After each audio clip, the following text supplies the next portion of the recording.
ఈరోజు ప్రపంచానికే మార్గదర్శనం చేసినటువంటి ప్రజాస్వామిక వ్యవస్థతో కూడినటువంటి రాజ్యాంగాన్ని రచించినటువంటి మహనీయుడు డాక్టర్ బిఆర్ అంబేద్కర్ గారి యొక్క 135వ జయంతి సందర్భంగా ఈ ఏర్పాట్లు చేసినటువంటి ఉత్సవ కమిటీ సభ్యులందరికీ పేరు పేరున ధన్యవాదాలు.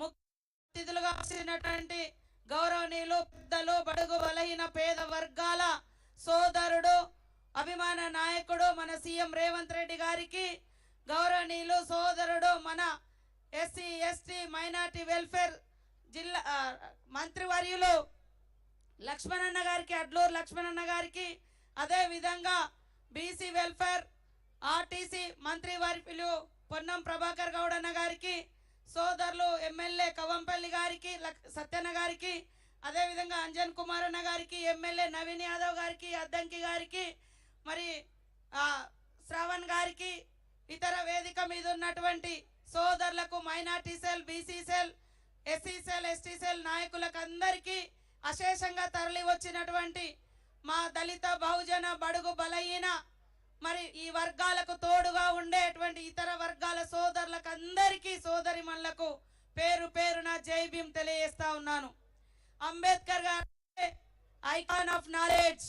అంబేద్కర్ గారు అంటే మరి అంబేద్కర్ గారు అంటే రైట్స్ ఆఫ్ మరి బడుగు బలహీన వర్గాల హక్కులకు దారి చూపినటువంటి మహనీయుడు. మరి అంబేద్కర్ అంటే భారతదేశంలో ప్రజలకు ఎలాంటి హక్కులు ఉంటాయి, అధికారాలు ఉంటాయి, వాటి ద్వారా మీరు ఎలా పైకి రావచ్చు అని భారత రాజ్యాంగం ద్వారా చూపించినటువంటి మహనీయుడు. ఆ మహనీయుని పట్టుకొని కొంతమంది పార్లమెంటులో దురహంకారులు బయట గాని లోపల గాని పార్లమెంట్లో గాని ఎక్కడైనా అంబేద్కర్ అంబేద్కర్ అంటే ఏమొస్తుంది అని అంటారు. మరి అంబేద్కర్ అంబేద్కర్ అంటే ఒక సీతక్క లాగా ఈ సమాజానికి దూరంగా ఉండేటువంటి గూడాల నుంచి మరి అంబేద్కర్ ఇచ్చినటువంటి భారత రాజ్యాంగాన్ని నమ్ముకొని చదువుకొని మరి ఈ స్థాయికి వచ్చి ఇక్కడ మీ కళ్ళ ముందు నిలబడ్డాం. ఇవాళ లక్ష్మణన్న గారు కావచ్చు, పొన్నమన్న కావచ్చు, మరి కవంపల్లి గారు కావచ్చు, అద్దంకి గారు కావచ్చు, అందరం ఇక్కడటువంటి వాళ్ళం. మీరు కూడా ఎంతో మందికి అవకాశాలు కల్పించినటువంటి మహనీయుడు. అది అవకాశాలను హక్కులు కల్పించి మరి ఈ స్థాయికి తీసుకొచ్చిండు. కాబట్టి భారత రాజ్యాంగాన్ని కాపాడడం కోసం ఒకవైపు మన నాయకుడు రాహుల్ గాంధీ గారు కూడా దేశవ్యాప్తంగా పోరాడుతున్నాడు. ఖచ్చితంగా భారత రాజ్యాన్ని కాపాడుకుందాం.